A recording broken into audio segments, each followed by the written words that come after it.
26 വർഷത്തെ വിശ്വാസം, ലക്ഷക്കണക്കിന് സന്തോഷകരമായ ദാമ്പത്യങ്ങൾ. കല്യാണം എന്നാൽ കേരള മാട്രിമോണി തന്നെ. സംസ്ഥാനത്തെ സ്വർണ്ണവിലയിൽ ഇന്നും ഇടിവ്. ഗ്രാമിന് 70 രൂപയും പവന് 560 രൂപയും കുറഞ്ഞു. രാജ്യാന്തര വിപണിയുടെ ചുവട് പിടിച്ച് കേരളത്തിലും വലിയ മുന്നേറ്റങ്ങളില്ലാതെ തുടരുകയാണ് സ്വർണ്ണവില.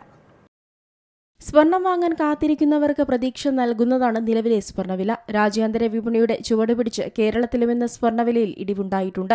1 ഗ്രാമിന് 70 രൂപ കുറഞ്ഞ് 13,245 രൂപയും പവന് 560 രൂപ കുറഞ്ഞ് 1,05,960 രൂപയുമായി.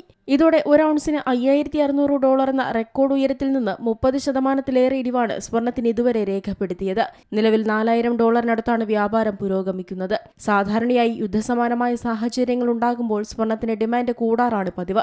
എന്നാൽ ഇത്തവണ ഇറാൻ-US യുദ്ധത്തെ തുടർന്ന് എണ്ണവില വർദ്ധിക്കുകയും ഇത് പണപ്പെരുപ്പത്തിന് ഇടയാക്കുകയും ചെയ്തിട്ടുണ്ട്. ഇതിന് പിന്നാലെ കേന്ദ്ര ബാങ്കുകൾ പലിശ നിരക്ക് കുറയ്ക്കുമെന്ന പ്രതീക്ഷകളും അസ്ഥാനത്തായി. മാത്രമല്ല, പണപ്പെരുപ്പ ആശങ്ക പലിശ നിരക്ക് കൂട്ടുമെന്ന സൂചനകളും ശക്തമാക്കി. ഈയൊരു സാഹചര്യമാണ് സ്വർണത്തിന് തിരിച്ചടിയായത്. വൻ വിലക്കയറ്റത്തിന് സാധ്യതയുണ്ടെന്ന പ്രവചനങ്ങൾ നിൽക്കുമ്പോഴും സ്വർണ്ണവില ഇടിയുകയാണ്. പശ്ചിമേഷ്യൻ സംഘർഷം വീണ്ടും ആരംഭിച്ചതാണ് സ്വർണ്ണവിലയെ താഴോട്ടിറക്കുന്നതിന് പ്രേരിപ്പിക്കുന്നത്. വരും ദിവസങ്ങളിലും സമാന സ്ഥിതി തുടരുകയാണെങ്കിൽ 1,00,000-ന് താഴേക്കും സ്വർണം എത്തിയേക്കാം. ക്രൂഡ് ഓയിൽ വില ഉയരുമ്പോൾ പണപ്പെരുപ്പ ആശങ്കകൾ വർദ്ധിക്കുന്നത് സാധാരണമാണ്.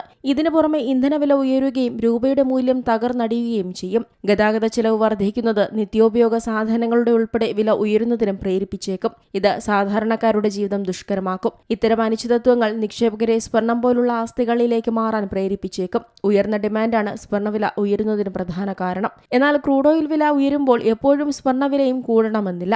അതേസമയം സ്വർണ്ണവിലയിൽ ഇടിവുണ്ടായിട്ടുണ്ടെങ്കിലും ദീർഘകാലത്തിൽ സ്വർണം സുരക്ഷിത നിക്ഷേപമായി തന്നെ തുടരുമെന്നാണ് സാമ്പത്തിക വിദഗ്ധർ പറയുന്നത്. 2026 അവസാനത്തോടെ വില $4,900 മുതൽ $5,000 വരെ ഉയർന്നേക്കാമെന്നും ഇവർ പറയുന്നു. നിലവിൽ $3,950-നും $4,000-നും ഇടയിലാണ് വില. ഇവിടെ നിന്ന് വില താഴേക്ക് പോകാൻ സാധ്യത കുറവാണെന്നാണ് പ്രവചനങ്ങൾ. Business desk, Zee Malayalam news. ഏറ്റവും പുതിയ വാർത്തകളും വിശേഷങ്ങളും വിരൽത്തുമ്പിലറിയാൻ സീ മലയാളം ന്യൂസ് എല്ലാ ഡിജിറ്റൽ പ്ലാറ്റ്ഫോമുകളിലും ലഭ്യം.